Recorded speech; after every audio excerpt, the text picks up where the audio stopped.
Pakistan is deeply concerned about the conflict in Ukraine. With Ukraine, we enjoy excellent defense and economic relationships since its independence. With Russia, we had cold relations for a long time due to numerous reasons. However, recently there have been some positive development in this regard.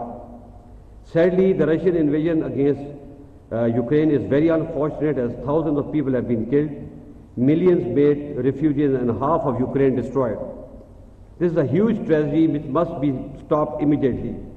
Furthermore, despite legitimate security concerns of Russia, its aggression against a smaller country cannot be condoned. Pakistan has consistently called for an immediate ceasefire and cessation of hostilities. We support immediate dialogue between all sides to find a lasting solution to the conflict. Pakistan has also dispatched humanitarian assistance to Ukraine through special flights of Pakistan Air Force and will continue to do so.